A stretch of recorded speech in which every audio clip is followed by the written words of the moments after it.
Hi all, welcome to CC bank exams. ഞാൻ വിഷ്ണു പുഷ്പരാജ്.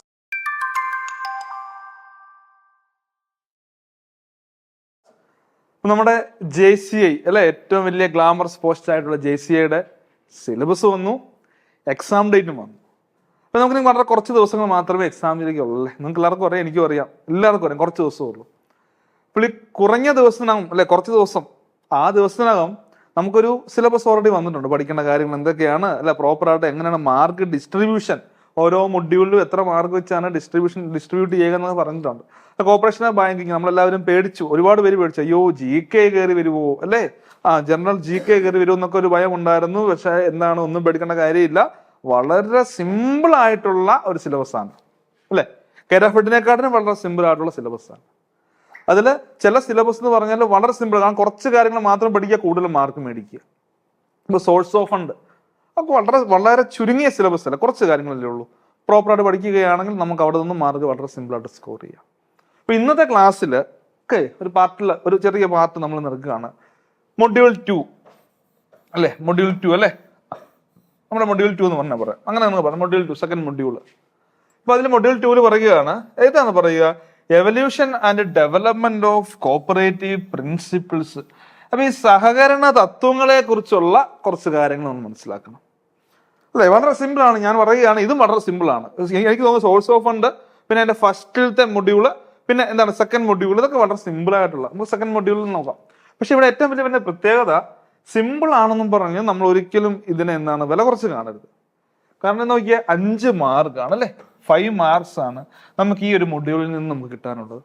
എന്നാ കഷ്ടപ്പാട്ടിരിക്കുന്നു നോക്കി. എന്തൊക്കെയാ വരിക, പ്രിൻസിപ്പിൾസ് ഓഫ് കോർപ്പറേഷൻ, അതിൽ തന്നെ സ്റ്റേജ് അല്ലെ, റോപ്നൈൻ പയനറിന്റെ ആണ് ഫസ്റ്റ് സ്റ്റേജ്, പിന്നെ reformatted principle by ICA second stage, പിന്നെ അഗാവെ പ്രിൻസിപ്പിൾ ഏതൊക്കെ വരിക, തേർഡ് സ്റ്റേജിൽ വരുന്നുണ്ട്. പിന്നെ പ്രിൻസിപ്പിൾസ് ഓഫ് ICA അല്ലെ, ഇവാൻ മക്ഫേഴ്സ് എന്നൊക്കെ പറഞ്ഞ കാര്യങ്ങൾ വരുന്നുണ്ട്. Distinction between cooperative values and cooperative principle. ഇപ്പൊ കോപ്പറേറ്റീവ് വാല്യൂസ്, കോപ്പറേറ്റീവ് പ്രിൻസിപ്പിൾ, ഇവ തമ്മിലുള്ള വ്യത്യാസം എന്താണ്, ഇത്തരം കാര്യങ്ങൾ വളരെ വിശദമായിട്ടൊന്നും മനസ്സിലാക്കി കഴിഞ്ഞാൽ നമ്മുടെ പോക്കറ്റിലേക്ക് 5 മാർക്ക് വരികയാണ് അല്ല, 5 മാർക്ക് അവിടെ കിട്ടുകയാണ്. അപ്പോൾ നമുക്കൊന്ന് ജസ്റ്റ് മനസ്സിലാക്കിയാലോ എന്തൊക്കെയാണ് ഇതിൽ വരുന്ന കാര്യങ്ങൾ. നമുക്ക് കുറച്ച് കാര്യങ്ങളൊന്ന് പഠിച്ചു നോക്കാം. അപ്പൊ എല്ലാ കാര്യങ്ങളും നമ്മൾ ഈ ക്ലാസ്സിൽ വരുന്നില്ല, നമ്മൾ പാർട്ട് ബൈ പാർട്ട് ഒരു സീരീസ് പോലെയാണ് നിങ്ങളുടെ മുൻപിലേക്ക് നമ്മുടെ ക്ലാസ്സുകൾ നിങ്ങളുടെ മുൻപിലേക്ക് നമ്മൾ എത്തിക്കുന്നത്. അപ്പൊ ആദ്യം പറഞ്ഞതാണ് എവല്യൂഷൻ അല്ലെ, ആ എവല്യൂഷൻ നമുക്ക് നോക്കാം അല്ലെ. എവല്യൂഷൻ ഓഫ് പ്രിൻസിപ്പിൾസ് ആണ്. അപ്പൊ നമുക്ക് നോക്കിയേ, the term principle is derived from the Latin word principium. അപ്പൊ ഈ ഒരു പോയിന്റ് അങ്ങ് പഠിച്ചേ, കാരണം ഒരുപാട് തവണ നമ്മളോട് ചോദിച്ചിട്ടുള്ള ഒരു ചോദ്യമാണ്. എന്താണ് പ്രിൻസിപ്പിൾ എന്ന് പറയുന്ന പദം, ഏതാണ്, ലാറ്റിൻ വേർഡായ പ്രിൻസിപ്പിയത്തിൽ നിന്നുമാണ് എന്ത് ചെയ്തിട്ടുള്ളത്, ഡിറൈവ് ചെയ്തിട്ടുള്ളത്, അല്ലെങ്കിൽ ഉദയം ചെയ്തിട്ടുള്ളത് എന്നൊക്കെ പറയുമല്ലേ. ഇപ്പൊ ഇവിടെ പഠിക്കേണ്ട കാര്യം എന്താണ്, പ്രിൻസിപ്പിൾ. നമ്മൾ പഠിക്കുമ്പോൾ ഞാനിവിടെ വിശദമായിട്ട് ക്ലാസ് എടുക്കും, പക്ഷെ നിങ്ങൾ ഷോർട്ട് നോട്ട് മാത്രം എഴുതി വെക്കുക. ഇത്ര എഴുതിയാൽ പോലെ പ്രിൻസിപ്പിൾ, ഒരു ഉദാഹരണം, ലാറ്റിൻ വേർഡായ പ്രിൻസിപ്പിയത്തിൽ നിന്ന് വന്നു അല്ലെ. പ്രിൻസിപ്പി അതിന്റെ മീനിങ് എന്ന് പറയുന്നത് എന്താണ്, ബേസിസ് എന്നാണ് അല്ലെ. എന്താണ് മീനിങ്, ബേസിസ് എന്ന് ഓർത്തു. പിന്നെ ഇതിന് പല രീതിയിൽ നമുക്കിതിനെ വ്യാഖ്യാനിക്കാം. പ്രിൻസിപ്പിൾ എന്ന് പറയുന്ന ആ ഒരു ടൈമിനെ പല രീതിയിൽ വ്യാഖ്യാനിക്കാം. നോക്കിയേ, ഹാസ് ഡിഫറെന്റ് മീനിങ് ആണ്, പല അർത്ഥങ്ങളുണ്ട്. എന്താണ്, ദ പ്രൈമറി ഐഡിയ എന്നോ, അല്ലെ സർട്ടൻ തീസിസ് എന്നോ, അല്ലെങ്കിൽ റൂൾ ഓഫ് ആൻ ഓർഗനൈസേഷൻ എന്നോ, അങ്ങനെ പല രീതിയിൽ നമുക്ക് ഇതിനെ വ്യാഖ്യാനിക്കാം. അപ്പൊ മനസ്സിലാക്കേണ്ട കാര്യം, പ്രിൻസിപ്പിൾ എന്ന് പറയുന്ന ആ ഒരു വാക്ക് അല്ലെ, the time principle is derived from the Latin word. ഇപ്പൊ ലാറ്റിൻ വേർഡായ പ്രിൻസിപ്പിയത്തിൽ നിന്നാണ് പ്രിൻസിപ്പിൾ എന്ന് പറയുന്ന ആ ഒരു പദം ഉടലെടുക്കുന്നത്. ആണോ? അതെ. ക്ലിയർ അല്ലേ? അതിന്റെ അർത്ഥം എന്താണ്, മീനിങ് ബേസിസ് എന്ന് പറയുന്നത്. പിന്നെ പറയാണ് ഡിഫറെന്റ് മീനിങ്സ്, പല പല അർത്ഥങ്ങളുണ്ട് അല്ലെ. ഏതൊക്കെ പറയാം, ഒന്നുകിൽ ദ പ്രൈമറി ഐഡിയ എന്ന് പറയാം, അല്ലെങ്കിൽ സർട്ടൻ തെസിസ് എന്ന് പറയാം, അല്ലെങ്കിൽ റൂൾ ഓഫ് ആൻ ഓർഗനൈസേഷൻ എന്ന് പറയാം. ഇതെല്ലാം പ്രിൻസിപ്പിൾ എന്ന് പറയുന്ന പദവുമായിട്ട് ബന്ധപ്പെട്ടിട്ടുണ്ട്. ഇങ്ങനെയൊക്കെ നമുക്ക് വ്യാഖ്യാനിക്കാമെന്ന് ഓർത്ത് വെച്ചേക്കുക. ഓക്കെ. ഇപ്പൊ ആദ്യത്തെ ഈ ഒരു സ്ലൈഡിൽ നിന്ന് നിങ്ങൾ ആകപ്പാടെ പഠിക്കേണ്ട കാര്യം, principle derived from the Latin word principium which means basis. പഠിച്ചു എന്ന് ഞാൻ വിശ്വസിക്കുന്നു. ഇനി പറയാണ്, ഇനി വീണ്ടും ചില മീനിങ്സ് പറയണം. ഇതൊന്നും നമ്മൾ പരീക്ഷയ്ക്ക് യോഗ്യമില്ല കേട്ടോ, പക്ഷെ നമ്മൾ അറിഞ്ഞിരിക്കണം. ഇതൊന്നും പരീക്ഷയ്ക്ക് യോഗ്യമില്ല. ചില പുസ്തകങ്ങൾ കണ്ടതുകൊണ്ട് മാത്രം നമ്മൾ ഇവിടെ എന്ത് ചെയ്യുകയാണ്, നിങ്ങൾക്ക് ജസ്റ്റ് ഒന്ന് നിങ്ങളൊന്ന് പരിചയപ്പെടുത്തുകയാണ്. ഇതൊന്നും വരില്ല, ഇവിടെ നിന്ന് ചോദിക്കാൻ ചാൻസ് ഉള്ള ഒറ്റ വാക്ക് principle derived from the Latin word principium meaning basis എന്ന് മാത്രം ഓർത്ത് വെക്കുക. ഇനി പറയാണ്, principle means a fundamental truth or proposition that serve as the foundation for a system of belief or behavior or for a chain of reasoning എന്നാണ്. ഒന്നും നോക്കേണ്ട കാര്യമില്ലെന്ന്, ഇതൊന്നും പരീക്ഷയ്ക്ക് വരില്ല. എന്താ പ്രിൻസിപ്പിൾ എന്ന് പറഞ്ഞാൽ ഒരു ഫണ്ടമെന്റൽ ട്രൂത്ത് എന്ന് പറഞ്ഞൂടെ അല്ലെ, ഒരു അടിസ്ഥാനപരമായിട്ടുള്ള ഒരു ഫണ്ടമെന്റൽ ട്രൂത്ത് എന്ന് പറയാം. അല്ലെങ്കിലോ ഒരേ preposition that serves as a foundation, ഒരു അടിസ്ഥാനമാണ്.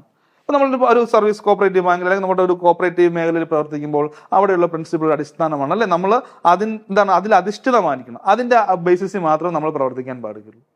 അപ്പൊ എന്താ പറയുക, ഒരു അടിത്തറ നൽകുന്നു എന്നൊക്കെ പറഞ്ഞൂടെ, ശരിയല്ലേ? Serves as a foundation for a system of belief or behaviour or for a chain of reasoning ഓർത്ത് വെക്കുക. പിന്നെ പറയുകയാണ് the principles in the words of ICA commission. അപ്പൊ ICA എങ്ങനെയാണ് ഇതിനെ നിർവചിക്കുക നോക്കിയാലോ. In the principles in the words of ICA commission are those practices which are essential, that is absolutely indispensable to the achievement of the cooperative movement's purpose ആണ്. ഒരു സഹകരണ പ്രസ്ഥാനത്തിന്റെ എന്താ പറയുക വിജയത്തിന് ഏറ്റവും എന്താ പറയുക, ആ സഹകരണ പ്രസ്ഥാനം എങ്ങനെ പ്രവർത്തിക്കണം, എങ്ങനെയാണ് അത് അവരവരുടെ ലക്ഷ്യം കൈവരിക്കുക തുടങ്ങിയവയെല്ലാം എന്താണ് പ്രിൻസിപ്പിൾസിൽ അധിഷ്ഠിതമായിരിക്കും. ഒരു ആലങ്കാരികമായിട്ട് പറയുകയാണെങ്കിൽ ഇപ്പൊ പറയുകയാണ് ദോസ് പ്രാക്ടീസസ്. ഇതിനെ ഇവിടെ എന്താണ് ഒരു പ്രാക്ടീസസ് ആയിട്ട് കാണുന്നത്, those practices which are essential അല്ലെ. അത് ശരിയല്ലേ? നമ്മുടെ പ്രവർത്തനത്തിന് നമ്മുടെ ലക്ഷ്യത്തിലേക്ക് എത്താൻ അല്ലെ, സഹകരണ പ്രസ്ഥാനത്തിന് ചില ലക്ഷ്യങ്ങളുണ്ട്. നമ്മുടെ ലക്ഷ്യങ്ങളിലേക്ക് എത്താൻ വേണ്ടി ഏറ്റവും അവിഭാജ്യമായിട്ടുള്ള ഘടകമാണെന്ന് പറയുക അല്ലെ. Those practices which are essential അല്ലെ, വിച്ച് ആർ എസെൻഷ്യൽ എന്തൊരു that is absolutely indispensable to the achievement of the cooperative movements purpose. നമ്മുടെ പ്രവർത്തനങ്ങൾക്കൊക്കെ ഏറ്റവും അടിസ്ഥാനമായിട്ട് വരുന്നത് നമ്മുടെ ലക്ഷ്യങ്ങൾ അച്ചീവ് ചെയ്യാൻ ഏറ്റവും പ്രധാനപ്പെട്ടത് അല്ലെ അവിഭാജ്യ ഘടകമാണെന്ന് ഓർത്ത് പോവുക. ചില ആലങ്കാരികമായിട്ടുള്ള ഡെഫിനിഷൻസ് ആണ് ഇതെല്ലാം കേട്ടോ, ചില ആലങ്കാരികമായിട്ടുള്ള ഡെഫിനിഷൻസ് ആണ്. ഇനി വീണ്ടും പറയുകയാണ് നോക്കിയേ, the principles of cooperation may be considered as the broad guidance for cooperative societies in the conduct of various activities. നമുക്ക് ഇവിടെ വീണ്ടും വ്യാഖ്യാനിക്കുകയാണ്.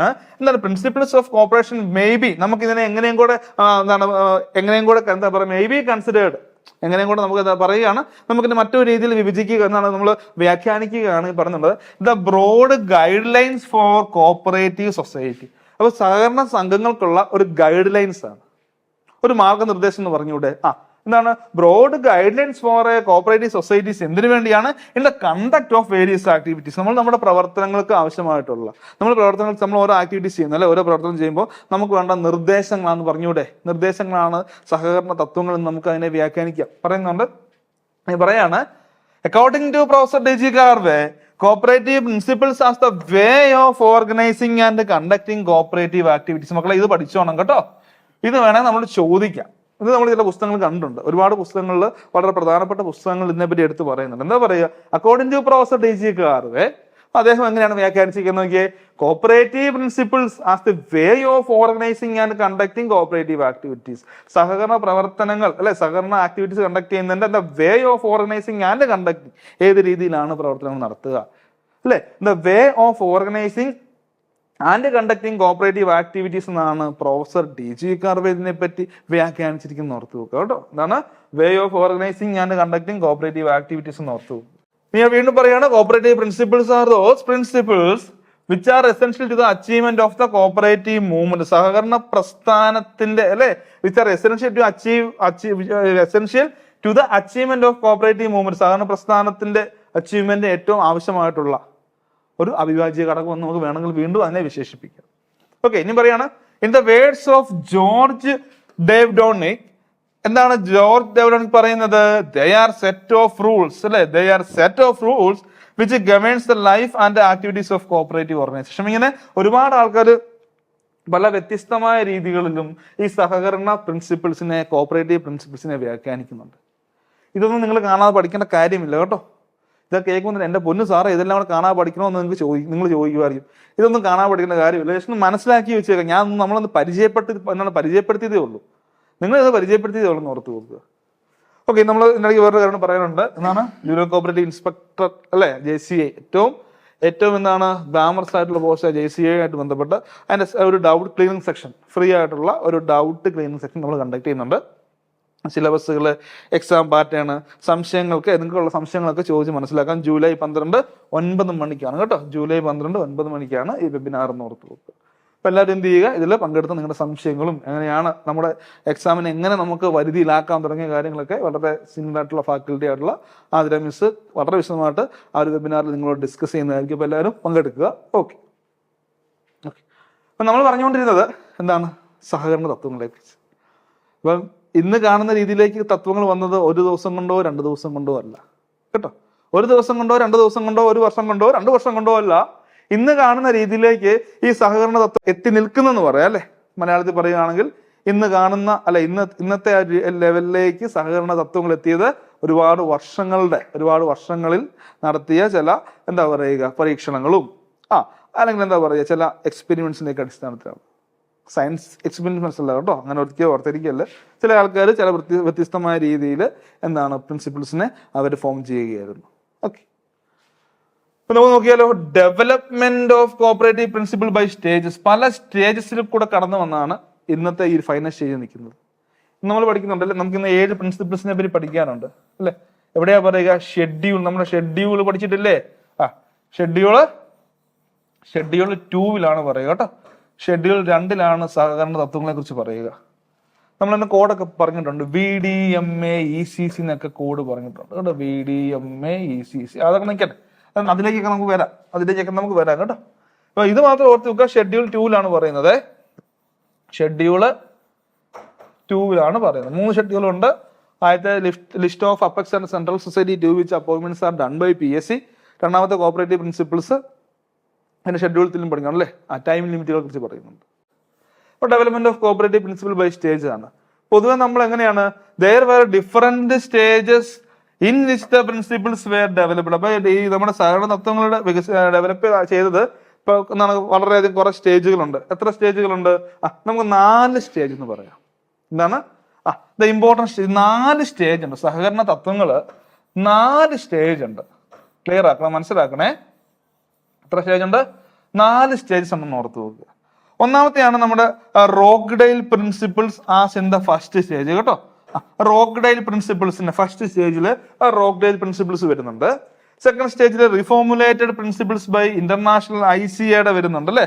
സെക്കൻഡ് സ്റ്റേജിൽ ICA അതിനെ എന്ത് ചെയ്യുകയാണ്, റോക്ക്ഡെയിൽസിന്റെ പ്രിൻസിപ്പിൾസിനെ വീണ്ടും അവര് തരംതിരിക്കുന്ന കാര്യങ്ങൾക്ക് വരുന്നുണ്ട്. മൂന്നാമത് പറയുന്നുണ്ട് Karve committee on cooperative principles as in third അല്ലെ. മൂന്നാമത്തെ സ്റ്റേജിൽ കാർവേയുടെ പ്രിൻസിപ്പിൾ വരുന്നുണ്ട്. പിന്നെ 4ാമത്തെ stage principle of ICA 1995 as 4th stage. അങ്ങനെ ഈ കാണുന്ന 4 ഡിഫറെന്റ് സ്റ്റേജിൽ നിന്നാണ് ഇന്ന് നമ്മൾ കാണുന്ന ആ സഹകരണ തത്വങ്ങൾ. ഇന്ന് നമ്മൾ കാണുന്ന 7 സഹകരണ തത്വങ്ങൾ, കോഓപ്പറേറ്റീവ് പ്രിൻസിപ്പിൾസ് കൊണ്ടൊന്ന് ഓർത്ത് നോക്കുക. ഇപ്പൊ എത്ര സ്റ്റേജ് ഉണ്ട് മക്കളെ? എത്ര സ്റ്റേജ് ഉണ്ട്? 4 സ്റ്റേജ് ഉണ്ട്. ഒന്നാമത്തെയാണ് Rochdale principle as in the first stage. രണ്ടാമത്തെ പറയാണ് reformulated principle by International Cooperative Alliance in the second stage. മൂന്നാമത് പറഞ്ഞത് Karve committee on cooperative principles as in the third stage. And last principle of ICA 1995 final stage. ഇപ്പൊ 4 stage ഉണ്ടെന്ന് ഓർത്ത് പോകുക. ഈ 4 സ്റ്റേജുമാണ് നമ്മൾ പഠിക്കേണ്ടത് കേട്ടോ. ഓക്കെ. അതിലെ ഫസ്റ്റ് സ്റ്റേജ് ആണ് റോക്ക്ഡെയിൽ പ്രിൻസിപ്പിൾ. ഫസ്റ്റ് സ്റ്റേജ് ആണ് റോക്ക്ഡെയിൽ പ്രിൻസിപ്പിൾ. ഇപ്പൊ ഇത് കേൾക്കുമ്പോഴേ ചില കുട്ടികൾക്ക് അറിയാം അല്ലെ. Rochdale principle, Rochdale pioneers reps എന്ന് പറയും അല്ലെ. Rochdale equitable pioneer society reps. ഇത് കേൾക്കുമ്പോൾ എല്ലാവരും പറയും സാറേ ഇത് കേട്ടിട്ടുണ്ടല്ലോ. എന്താണ് ഇതിന്റെ പ്രത്യേകത? ഫസ്റ്റ് സക്സസ്ഫുൾ സൊസൈറ്റി ആണ് കേട്ടോ. First successful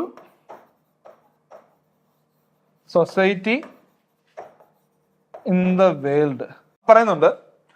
The first cooperative society came into being in 1761 അല്ലെങ്കിൽ 1761. അതിന്റെ പേരാണ് this was set up by Fenwick Weaver. ഇത് നമ്മൾ വളരെ വിശദമായിട്ട് മനസ്സിലാക്കേണ്ട 2 പേരുകൾ ഞാൻ പറയുകയാണ്. ചില പുസ്തകങ്ങളിൽ വുൾവിക് ആൻഡ് ചാറ്റേൺ 1760 എന്ന് കാണുന്നുണ്ട്. ചില പുസ്തകങ്ങളിൽ എന്താണ് പറയുക, first cooperative society came into being force 1760, അത് ഫെൻവിക് ആണെന്ന് പറഞ്ഞു. 2 തർക്കങ്ങൾ നിലനിൽക്കുന്നുണ്ട്. നമ്മൾ പഠിക്കേണ്ടത് ഫെൻവിക് ആണ് കേട്ടോ. അതാണ് പ്രോപ്പർ ആൻസർ വരിക. ചില പുസ്തകങ്ങൾ, ഞാൻ വീണ്ടും അതാ പറഞ്ഞത്, ചില പുസ്തകങ്ങൾ വുൾവിക് ആൻഡ് ചാറ്റേൺ 1760 കാണുന്നുണ്ട്. ഇനിയിപ്പം ഫെൻവിക് അവിടെ ഓപ്ഷൻ ഇല്ല എന്നുണ്ടെങ്കിൽ അത് നമുക്ക് എഴുതാൻ പ്രശ്നമില്ല. ഫെൻവിക് ആണ് കൂടുതൽ ആപ്റ്റ് ആയിട്ടുള്ള കറക്റ്റ് ആയിട്ടുള്ള ആൻസർ ഫെൻവിക് ആണ് കേട്ടോ. ഫെൻവിക് ആണ് പ്രോപ്പർ ആൻസർ.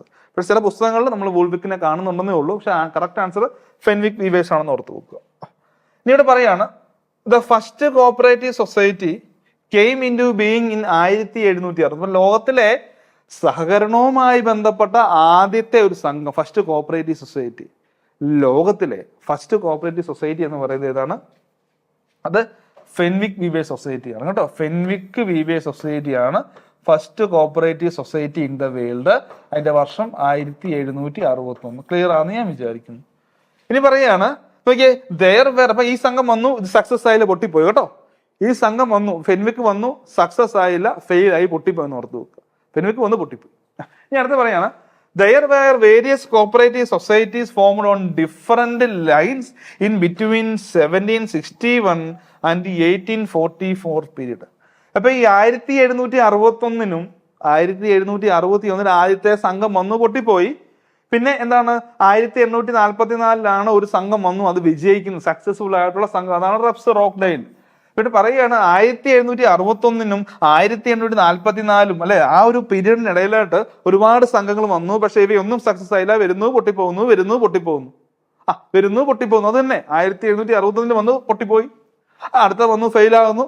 അങ്ങനെ 1844 വരെ കാത്തിരിക്കേണ്ടി വന്നു. ലോകത്ത് ആദ്യമായിട്ടൊരു സക്സസ്ഫുൾ സംഘം എന്താണ് കാണാൻ വേണ്ടി, അല്ലെ, സക്സസ്ഫുൾ സംഘം, ഒരു സംഘം സക്സസ് ആകാൻ വേണ്ടി 1844 രൂപീകരിച്ച സംഘമാണ് സക്സസ് ആയത്. അതുവരെ ഒരുപാട് സംഘങ്ങൾ വന്നു പോയി കേട്ടോ.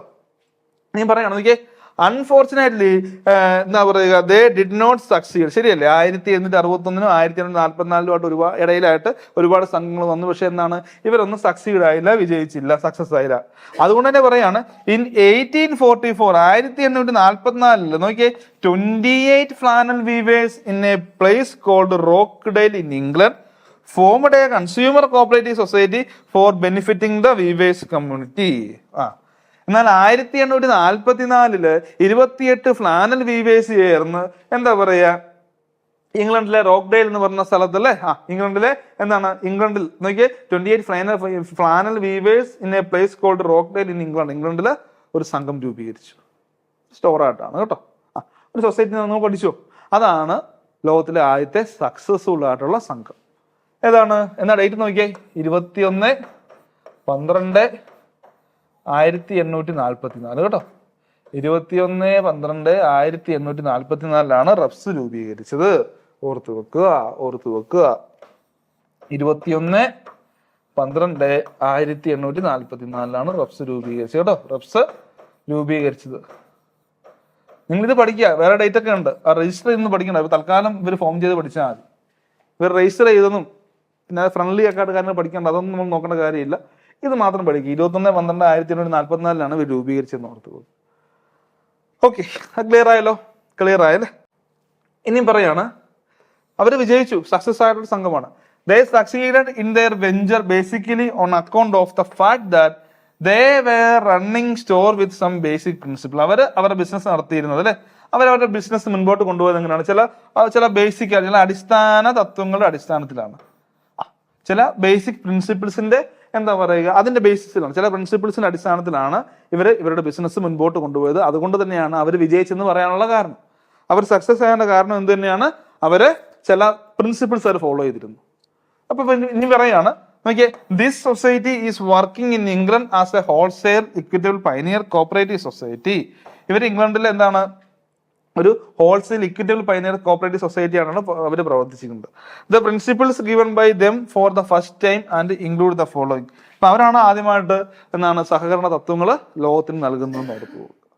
ഇവിടെ വളരെ പ്രധാനപ്പെട്ട ഒരു കാര്യം കൂടെ, ചില പുസ്തകങ്ങളും അല്ലെ, നമ്മളെപ്പോഴും ഒരുപാട് യൂണിവേഴ്സിറ്റി ടെസ്റ്റുകളൊക്കെ എന്താണ് പ്രോപ്പറായിട്ട് ക്രോസ് ചെക്ക് ചെയ്താണ് നിങ്ങൾക്ക് നോട്ടുകളും കാര്യങ്ങളും നിങ്ങൾ പഠിപ്പിക്കുന്ന ക്ലാസ്സുകളും തരുന്നത്. അപ്പം ചില പുസ്തകങ്ങളിൽ പറയുന്നുണ്ട് 1844 അവർ ഫോം ചെയ്തു, അതുകൊണ്ട് ഫസ്റ്റ് എന്താണ് പ്രിൻസിപ്പിൾസ് വന്ന വർഷം 1844 ചില പുസ്തകങ്ങൾ കാണുന്നുണ്ട്. മക്കളെ നമ്മൾ ഓർത്ത് വെക്കുക, 1844 ഇവർ ഫോം ചെയ്തെങ്കിലും, പക്ഷെ 1844 ഇവർ ഫോം ചെയ്തെങ്കിലും അന്നൊന്നും ഇവരെന്തില്ല പ്രിൻസിപ്പിൾ, ഇവർ ജസ്റ്റ് ഫോമുടെ ഉള്ളൂ കേട്ടോ, ഇവരെ രൂപീകരിച്ചതേ ഉള്ളൂ. അന്നൊന്നും ഇവര് പ്രിൻസിപ്പിൾസ് ഇഷ്യൂ ചെയ്തില്ല. സഹകരണ തത്വങ്ങൾ ഇവർ ഇഷ്യൂ ചെയ്തില്ല. അപ്പൊ നിങ്ങൾ സാറേ അങ്ങനെയെങ്കിൽ ഇവർ എന്നാ സഹകരണ തത്വങ്ങൾ ഇഷ്യൂ ചെയ്തേ? എന്നാണ് ഇവർ ഇൻട്രൊഡ്യൂസ് ചെയ്തത് കോർപ്പറേറ്റ്, ഇവർ സഹകരണ പ്രിൻസിപ്പിൾസ് ഫോളോ ചെയ്തത് കൊണ്ടാണ് ഇവർ വിജയിച്ചത്. അങ്ങനെയെങ്കിൽ എന്നാണ് ഇവർ സഹകരണ തത്വങ്ങൾ ഇൻട്രൊഡ്യൂസ് ചെയ്തത്? നല്ല ചോദ്യമല്ലേ? നല്ല ചോദ്യമാണ്. അതിന്റെ ഉത്തരവും നല്ലതാണ്. 1860-ലാണ്. 1860 ഇവരുടെ പൊതുയോഗം, ഇവരുടെ ജനറൽ ബോഡിയിലാണ് ഇവരെന്ത് ചെയ്തത് മക്കളെ? ഇവരെന്ത് ചെയ്തത്? ഇവരുടെ പ്രിൻസിപ്പിൾസ് കേട്ടോ, ഇവരുടെ പ്രിൻസിപ്പിൾസ് ലോകത്തിനോട് ഇൻട്രൊഡ്യൂസ് ചെയ്തത് 1860-ലാണെന്ന് ഓർത്ത് നോക്കുക. 1860-ലാണെന്ന് ഓർത്ത് നോക്കുക. ക്ലിയർ അല്ലേ? 1860-ലാണ്. 60 ഇവരുടെ ജനറൽ ബോഡി, ഇവരുടെ പൊതുയോഗത്തിലാണ് ഇവർ ഈ പ്രിൻസിപ്പിൾസ് ഇൻട്രൊഡ്യൂസ് ചെയ്യുന്നത്. ഓക്കെ, ക്ലിയർ ആണ് ഞാൻ വിചാരിക്കുന്നു കേട്ടോ. ഇനി അവരുടെ പ്രിൻസിപ്പിൾസ് നോക്കിയാലോ? അവരുടെ പ്രിൻസിപ്പിൾസ് ആണ്, ഒന്നാമത് പറയുന്നത് ഓപ്പൺ മെമ്പർഷിപ്പ്, രണ്ടാമത് പറയുന്നത് ഡെമോക്രാറ്റിക് കൺട്രോള്, മൂന്നാമത് പറയാണ് limited interest on share capital, നാലാമത് എന്താ പറയാ പാട്രണേജ് ഡിവിഡൻഡ് അല്ലെ, ഡിസ്ട്രിബ്യൂട്ടഡ് ജസ്റ്റിസ് എന്നൊക്കെ പറയുന്നുണ്ട് അല്ലെ, പാട്രണേജ് ഡിവിഡൻഡ്. പിന്നെ പറഞ്ഞു ക്യാഷ് ട്രേഡിങ് അല്ലെ, അവർ കടമായിട്ട് കൊടുക്കില്ല, ക്യാഷ് ട്രേഡിങ് ആയിരുന്നു. പിന്നെ പൊളിറ്റിക്കൽ ആൻഡ് റിലീജിയസ് ന്യൂട്രാലിറ്റി, അവിടെ രാഷ്ട്രീയത്തിനോ മതത്തിനോ ഒന്നും എന്താ പറയുക ഒരു സ്വാധീനവും ഇല്ലായിരുന്നു അല്ലെ, ഇവര് രാഷ്ട്രീയത്തിനും മതത്തിനും അതീതമായിരുന്നു. Political and religious neutrality. പിന്നെ പറയാണ് പ്രൊമോഷൻ ഓഫ് എഡ്യൂക്കേഷൻ.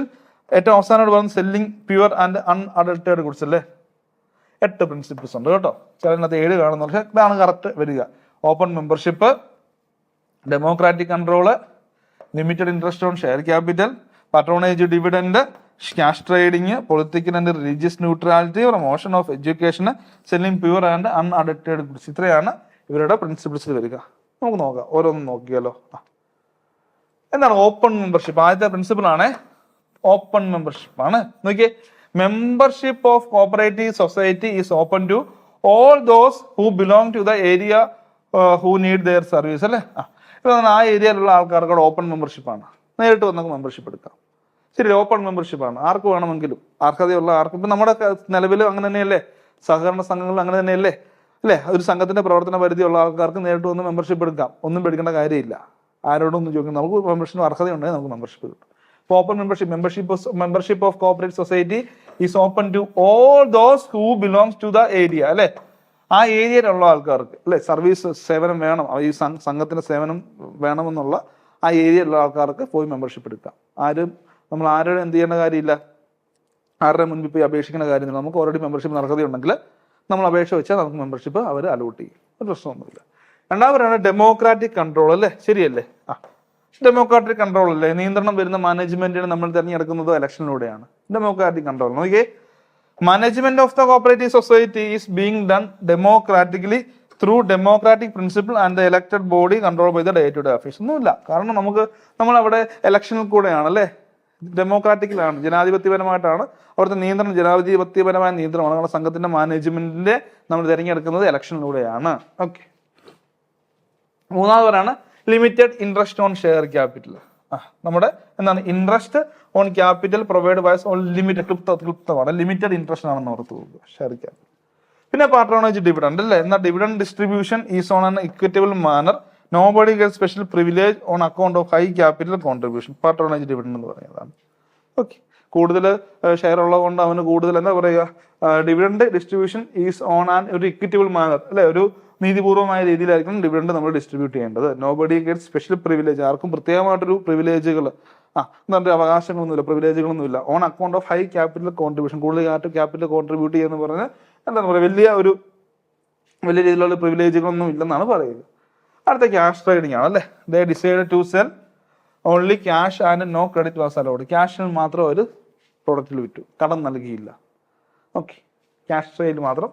പിന്നെ പറയാണ് എന്താണ്, പൊളിറ്റിക്കൽ ആൻഡ് റിലീജിയസ് ന്യൂട്രാലിറ്റി, രാഷ്ട്രീയത്തിനും മതത്തിനും അതീതം. ശരിയല്ലേ, അതല്ലേ അർത്ഥമാക്കുക, രാഷ്ട്രീയത്തിനും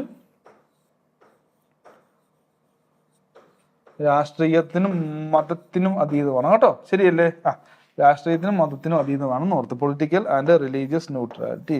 ദേ gave equal importance to all religion and all politics. എല്ലാത്തിനും ഒരുപോലെ, അല്ലാതെ എന്താ പറയുക, അവിടെ രാഷ്ട്രീയത്തിനും മതത്തിനും പ്രാധാന്യം എല്ലാം ഒരുപോലെ തന്നെ, അല്ലാതെ ആർക്കും അവർ അതീതമാകുന്നില്ല കേട്ടോ.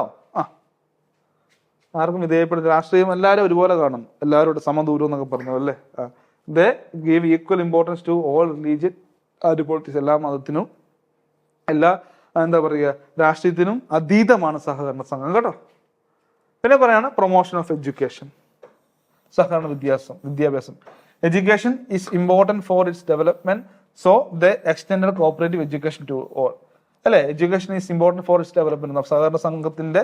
സഹകരണ പ്രസ്ഥാനത്തിന്റെ വികസനത്തിന്റെ ഡെവലപ്മെന്റ് എന്നാണ് സഹകരണ വിദ്യാഭ്യാസം അതിന് അവിഭാജ്യ ഘടകമാണ്, അത് നൽകണം എന്ന് പറയുന്നുണ്ട്. പിന്നെ പറഞ്ഞ selling pure and unadulterated goods, മായം കലരാത്ത ഗുഡ്സുകളൊക്കെ നമ്മൾ വിൽക്കണം എന്നല്ലേ. നോക്കിയേ, selling of quality goods at reasonable prices. Okay, selling pure and unadulterated goods. ഇപ്പൊ ഇത്രയാണ് റോക്ക്ഡേൽ കൊണ്ടുവന്ന കാര്യങ്ങൾ. അതിനുശേഷം എന്താണ്, 1895 ICA ഒക്കെ ഫോം ചെയ്യുകയാണ്. പിന്നെ നമ്മൾ ICAയോട് പോയിട്ട് ആരാണ് 1930 അടുത്തതിന്റെ ഒരു ഇൻട്രഡക്ഷൻ ഞാൻ പറഞ്ഞു കേട്ടോ. 1930 ഫ്രഞ്ച് ഫെഡറേഷൻ അഭ്യർത്ഥിക്കുകയാണ്, നമുക്ക് സ്വന്തമായിട്ട് പ്രിൻസിപ്പിൾ വേണമെന്ന് ഫ്രഞ്ച് ഫെഡറേഷൻ അഭ്യർത്ഥിക്കുന്നു. പിന്നെ 1934 സബ് കമ്മിറ്റിയെ നിയോഗിക്കുന്നു. ഇതൊക്കെ അടുത്ത ക്ലാസ്സിൽ കേട്ടോ. ഫസ്റ്റ് സ്റ്റേജ് കഴിഞ്ഞു. ഇനി മറ്റു കാര്യങ്ങൾ ഞാൻ അടുത്ത ക്ലാസ്സിൽ നമുക്ക് അടുത്ത സീരീസിൽ കണ്ട് ഡിസ്കസ് ചെയ്യാം. ഇത്തരം കാര്യങ്ങൾ നിങ്ങൾക്ക് മനസ്സിലായെന്ന് ഞാൻ വിചാരിക്കുന്നുണ്ട്. ഇത്തരം കാര്യങ്ങളാണ് എന്താണ് നമ്മുടെ ഫസ്റ്റ് സ്റ്റേജിൽ വരിക, റോക്ക്ഡെയിലിന്റെ കാര്യം. ഇപ്പൊ 1761 ഫെൻവിക്ക് വന്നു അല്ലെ, 1761 ഫെൻവിക്ക് വന്നു. 1761 ഫെൻവിക്ക് വന്നു. 1844 റബ്സ് വന്നു. അവർ സക്സസ്ഫുൾ സംഘം എന്ന് പറയുന്നു അല്ലെ. ഇവർ ഫസ്റ്റ് സംഘം എന്ന് പറയുന്നു, ഇവർ ഫസ്റ്റ് സക്സസ്ഫുൾ സംഘം എന്ന് പറയുന്നു. ഇവർ സക്സസ് ആകാൻ കാരണം ഇവർ പ്രിൻസിപ്പിൾ ഫോളോ ചെയ്തുകൊണ്ടാണെന്ന് പറയുന്നു. പിന്നെ 1860 ജനറൽ ബോഡിയിലാണ് റബ്സ് അവരുടെ പ്രിൻസിപ്പിൾ ഇൻട്രൊഡ്യൂസ് ചെയ്തത്. പിന്നെ എന്താണ് റബ്സിന്റെ ആ പ്രിൻസിപ്പിൾ ആണ് പറയുക, open membership, democratic control, limited interest on share capital, patronage dividend, cash trading, political and religious neutrality, promotion of education, selling pure and unadulterated goods അല്ലെ. ഇത്രയാണ് അവരുടെ പ്രിൻസിപ്പിൾസ് എന്ന് ഓർത്ത് നോക്കുക. ഓക്കെ, സെപ്റ്റംബർ 5 തീയതിയാണ് നമ്മുടെ എക്സാം അല്ലേ. സെപ്റ്റംബർ 5 നമ്മുടെ എക്സാം. അപ്പം എന്താണ് അതുമായിട്ട് ബന്ധപ്പെട്ട കോഴ്സ് നമ്മൾ റണ്ണിങ് ആണ് കേട്ടോ. അപ്പോൾ അത് പറയുന്നത് നമ്മുടെ സിലബസ് ബേസ്ഡ് ക്ലാസ്സസും ക്വയറി ഹാൻഡ്ലിങ്ങും വീക്ക്ലി മോക്ക് ടെസ്റ്റുകളും ഒക്കെ എല്ലാ ഒരുപാട് കാര്യങ്ങളും നമ്മുടെ കോഴ്സുകളിൽ നമ്മൾ എന്താണ് നമ്മുടെ കോഴ്സിൻ്റെ പ്രത്യേക ഫീച്ചേഴ്സ് ആണ്. അതെല്ലാം നമ്മൾ ഇൻക്ലൂഡ് ചെയ്താണ് നമ്മുടെ കോഴ്സ് കണ്ടക്ട് ചെയ്യുക. അപ്പോൾ എന്ത് ചെയ്യുക, ഇതാണ് നമ്മുടെ എക്സാം ഡേറ്റ് ഓർത്ത് നോക്കുക, സെപ്റ്റംബർ 5 ആണെന്ന് ഓർത്ത് നോക്കുക. അപ്പോൾ എല്ലാവരും മാക്സിമം ജോയിൻ ചെയ്യുക. ഓക്കെ, ഇന്നത്തെ ക്ലാസ്സിൽ ഇന്നത്തെ ഈ സെഷനിൽ ഇത്രയും കാര്യങ്ങൾ കൊണ്ട് നിങ്ങൾ പറഞ്ഞ കാര്യങ്ങൾ മനസ്സിലാക്കുക. ഇനി അടുത്ത സീരീസിൽ ബാക്കി കാര്യങ്ങളുമായിട്ട് ഞാൻ വരുന്നതായിരിക്കും. Okay, thank you.